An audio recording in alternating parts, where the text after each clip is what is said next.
నమస్తే. కాంగ్రెస్ పార్టీ నుంచి ఈ దేశానికి ప్రధానమంత్రులుగా పనిచేసిన కొందరిని మనం గుర్తు చేసుకోవాలి. ఎందుకంటే వాళ్ళు చేసిన సేవా త్యాగం అన్నీ ఇన్ని కాదు. స్వతంత్ర భారత తొలి ప్రధాని పండిట్ జవహర్లాల్ నెహ్రూ ఎస్సీ. ఆయన 1947 నుంచి 1964 వరకు ఆయన ప్రధానిగా పనిచేశారు. తర్వాత ఇందిరాగాంధీ ఎస్టీ, ఆమె ఆదివాసీ మహిళ. 1966 నుంచి 1977 వరకు, 1980 నుంచి 1984 వరకు ఆమె ప్రధానిగా పనిచేశారు సుదీర్ఘకాలం. తర్వాత రాజీవ్ గాంధీ, అంటే ముఖ్యంగా మనం గుర్తు చేసుకోవాల్సిన వాళ్ళనమాట వీళ్ళందరూ కూడా. రాజీవ్ గాంధీ బీసీ. ఆయన 1984 నుంచి 1989 వరకు కూడా ఆయన ఈ దేశానికి ప్రధానమంత్రిగా పనిచేశారు. అప్పటి ముచ్చటందుకు ఇప్పటి సంగతి చెప్పమంటే, ఇప్పుడు ఆ పార్టీ 3 రాష్ట్రాల్లో అధికారంలో ఉంటే, హిమాచల్ ప్రదేశ్, కర్ణాటక, తెలంగాణ ఈ 3 రాష్ట్రాల్లో ఆ పార్టీ అధికారంలో ఉంటే 3 రాష్ట్రాల ముఖ్యమంత్రులు ఎస్సీలే, రేవంత్ రెడ్డి సహా. మన రాష్ట్రమే తెలంగాణ ముఖ్యమంత్రి రేవంత్ రెడ్డి సహా, కర్ణాటక సీఎం సిద్ధరామయ్య సహా ముగ్గురు కూడా ఎస్సీలే. అట్లా అన్ని కాంగ్రెస్ పాలిత రాష్ట్రాల సీఎంలందరూ కూడా దళితులే ఇప్పుడు. అంతేకాదు, ఇండియా కూటమిలో రాహుల్ గాంధీతో కలిసి ఉద్యమిస్తున్న ప్రధాన ప్రముఖ పార్టీలన్నీ కూడా దళిత పార్టీలు, దళిత నేతలే. Akhilesh Yadav ST, Tejashwi Yadav SC, Stalin SC, Mamata Banerjee BC, Sharad Pawar SC, Uddhav Thackeray ST, Pinarayi Vijayan SC, Hemant Soren BC ST.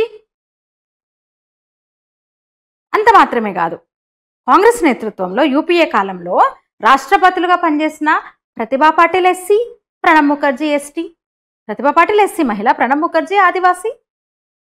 అంతేకాదు, కాంగ్రెస్ పాలనలో భారతరత్న అందుకున్న వాళ్ళందరూ కూడా క్రీడాకారులు మొదలు కళాకారుల వరకు అందరూ కూడా ఎస్సీలు, ఆదివాసీలే. సచిన్ టెండూల్కర్, ప్రపంచ ప్రఖ్యాత దళిత క్రికెటర్ సచిన్ టెండూల్కర్. సిగ్గుండాలి రాహుల్ గాంధీ, సిగ్గు సిగ్గు సిగ్గు సిగ్గుండాలి. ఆ నాయకుడిని సమర్థించే వాళ్లకు సిగ్గుండాలి కొంచెమన్నా. వ్యవస్థ ఏమైపోతుంది, భారతదేశంలో ఎన్ని కంపెనీలకు సీఈఓలుగా దళితులు, ఆదివాసులు, బీసీలు ఉన్నారన్నాడు. మీరు చేసింది ఏంది? ఒక రాజకీయ పార్టీగా దేశానికి స్వతంత్రం తెచ్చింది మేమే, మా కుటుంబం త్యాగాలు చేసింది. 78 ఏళ్ల స్వతంత్ర భారతదేశంలో 60 ఏళ్లకు పైగా పాలించింది మీరే. ఎంతమందిని చేశారు? అంబేద్కర్ను ఓడించింది ఎవరు? జగ్జీవన్ రామ్ను ప్రధాని కాకుండా అడ్డుకున్నది ఎవరు? సీతారాం కేసరిని అవమానించింది ఎవరు? అలాంటి వాళ్ళు దళితులు, ఆదివాసీల గురించి మాట్లాడే అర్హత ఉందా రాహుల్ గాంధీకి? స్వతంత్రం తెచ్చారా? మీరు స్వతంత్రం తెచ్చామని చెప్పుకుంటారు కదా, కుతంత్రం నేర్చుకున్నారా అక్కడి నుంచి? వారు లేరు, వీరు లేరు, అందాల పోటీల్లో దళితులు లేరు, ఈ హాస్పిటల్కి సీఈఓలు దళితులు లేరు, కార్పొరేట్ ఆఫీసులకు ఎంతమంది దళితులు ఉన్నారు, ఆదివాసీలు ఉన్నారంటే మీరేం చేశారు? ఇన్నేళ్ళు అసలు ఈ వ్యవస్థ ఎట్లా ఉంది అని ఆందోళన వ్యక్తం చేసిండ్రు కదా. ఈ వ్యవస్థను మీ కంట్రోల్లోనే ఉంది కదా. అన్ని వ్యవస్థల్ని అస్తవ్యస్తం చేసింది, దేశాన్ని నాశనం చేసింది మీరే కదా, మీ కుటుంబమే కదా. అంబేద్కర్ని అవమానించింది ఎవరు? జగ్జీవన్ రామ్ను ప్రధాని కాకుండా అడ్డుకున్నది ఇందిరాగాంధీ కాదా? సీతారాం కేసరిని చాలా దారుణంగా అవమానించింది మీ అమ్మ కాదా? ఎవరిని అడుగుతున్నావు? ఇప్పుడు ఎవరు రాష్ట్రపతి? ఎవరు? ద్రౌపది ముర్ము, ఆదివాసీ మహిళ. ఇంతకుముందు రాష్ట్రపతి ఎవరు? ఎస్సీ కోవింద్, రామ్నాథ్ కోవింద్. మైనార్టీలు అంటారు కదా, మైనార్టీ అపీజ్మెంట్ పాలిటిక్స్ చేస్తారు కదా మీరు. ముస్లింలను కేవలం ఓటు బ్యాంకు కోసమే కదా వాడుకుంటారు.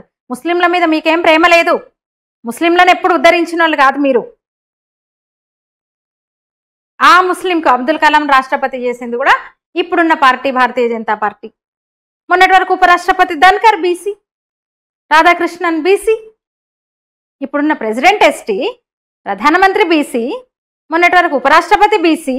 అంటే ఇంకా ఎన్నిక కాలేదు కదా. అట్లాంటిది పెద్ద కంపెనీలలో దళిత సీఈఓల గురించి మాట్లాడడం పక్కన పెట్టి మీ పార్టీ ఎంతమందిని గౌరవించింది, ఎంతమందికి పదవులు ఇచ్చిందో చెప్పాలి. అంటే రోజోటి ఏదోటి అందుకోవాలా, సిగ్గుండాలా? అసలు కొంచెమన్నా సిగ్గు శరము ఏమన్నా ఉన్నాయా? మళ్ళీ అంటున్న అలాంటి లీడర్ను, అలాంటి పార్టీని సమర్థించే వాళ్ళు ఏమందాం అసలు? దేశంలోని పెద్ద కంపెనీలలో ఎంతమంది సీఈఓలు దళితులు ఉన్నారు, ఎంతమంది ఆదివాసీలు ఉన్నారు, ఎంతమంది ఓబీసీలు ఉన్నారు అంటున్నావు కదా. ఈ జాతి వ్యవస్థ ఎవరి కోసం పనిచేస్తుందంట? ఈ వ్యవస్థ ఎవరి కోసం పనిచేస్తుంది? ఏ జాతి కోసం పనిచేస్తుంది అంట. రాహుల్ గాంధీ క్వశ్చన్ చేస్తే ఎట్లా? ఇప్పుడున్నది బీసీ, ప్రధానమంత్రి బీసీ, రాష్ట్రపతి ST, chief justice of India SC Gavai. ఏం చేద్దాము? భారతీయ సమాజానికి ఏం చేద్దాము? ఈ దేశాన్ని ఏకంగా చూద్దాము, ఈ మనుషులను ఏకంగా చూద్దామన్న ఆలోచన లేదు. కులాల మధ్య చిచ్చు రేపడం, కులాలను వాడుకోవడం, మతాలను వాడుకోవడం, ముస్లింలను పాపం మైనార్టీలను కూడా అట్లనే వాడుకుంటూ వచ్చింది కాంగ్రెస్ పార్టీ. నిజంగా రాహుల్ గాంధీ నిజంగా 100 ఏళ్ళు బతకాలి, ఇంకా చర్చ జరగాలి. రాహుల్ గాంధీ 100 ఏళ్ళు చల్లగా బతకాలని కోరుకుంటున్నా నేను. ఎందుకంటే ఆయన ఇట్లాంటి ఆనుమత్యాలను వదిలిన ప్రతిసారి ఈ తరానికి తెలుస్తుంది ఏం జరిగిందనేది, చరిత్ర తెలుస్తుంది. ఇట్లాంటివన్నీ ఆయన ప్రశ్నిస్తూ పోతుంటే, ఇట్లాంటి మాటలన్నీ అంటుంటే మంచిగా చర్చ జరుగుతుంది, అన్ని గుర్తొస్తాయి అన్నమాట. నెక్స్ట్ జనరేషన్కి తెలిసిపోతుంది. ఇప్పటికే వాళ్ళు ఎవరు భారతీయ జనతా పార్టీ వాళ్ళు స్టార్ క్యాంపెయినర్ చేసేశారు. నాయన రాహుల్ గాంధీ నువ్వు చల్లగా ఉండాలని ఆల్రెడీ ఆ పార్టీ వాళ్ళు కోరుకుంటారు కార్యకర్తలు. రాహుల్ చల్లగా ఉన్నంత వరకు మాకేం డోకా లేదని. బీహార్లో కూడా ఏదేదో కూస్తున్నాడు పోయి, ఎందుకంటే వాస్తవాలు తెలుస్తాయి రాహుల్ గాంధీ ఉంటే అని, గణాంకాలతో సహా వాస్తవాలు తెలుస్తాయని. ఈ తిక్కలోడు ప్రధానమంత్రి కావాలా? సిగ్గుపడాలి. సమర్థించే వాళ్ళు సిగ్గుపడాలి. కాంగ్రెస్ పార్టీ నుంచి ఇప్పటి వరకు 6 ప్రధానమంత్రులైనరు.